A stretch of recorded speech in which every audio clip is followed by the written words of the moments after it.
Good morning, TGIM. Here we go again, right? We've heard that before.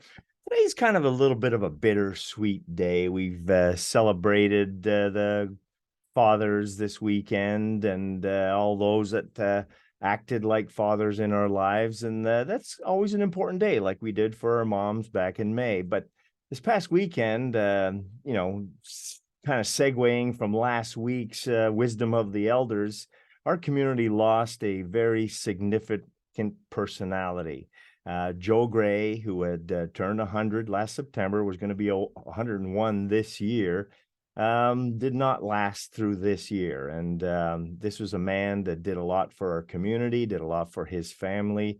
And he was a very strong role model in the entrepreneurial lane, in the family business type lane, and in the arts, field, because he was a very fond of the arts. His wife was an artist, and he perpetuated her legacy through the acquisition of many, many art pieces. And his building at Gray Manufacturing was just flooded with all kinds of beautiful art artifacts.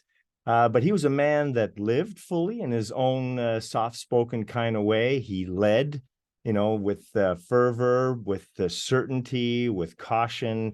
He loved what he did, and he was quick to lift others. And in fact, his business was about lifting trucks and lifting cars. It's lifts that he would actually make.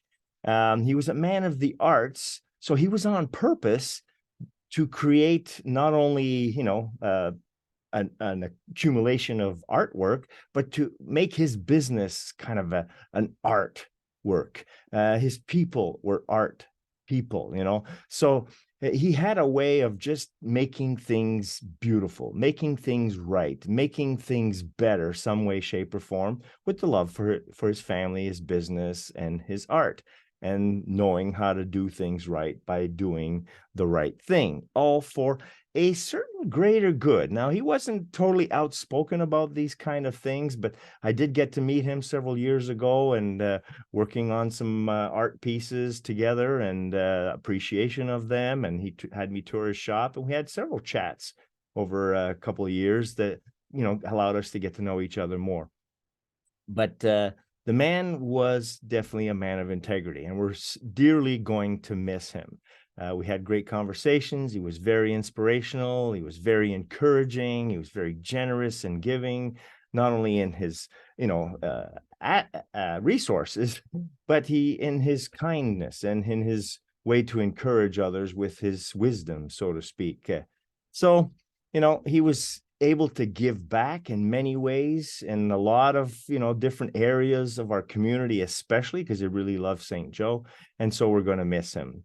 So we must also thereby recognize that we have to honor our elders when they are here, and, appreciate them, embrace them, and make sure that their memories are preserved and passed on so that we can be filled with more of our own history and appreciation of our family, so that we can, in turn, later on, when the elders are gone, become those elders that have kept those stories and kept that wisdom to be able to pass on to future generations. Something to think about, yes. Have yourselves an awesome day, and have yourselves an awesome week as we delve and think about appreciating our histories. Cheers and ciao.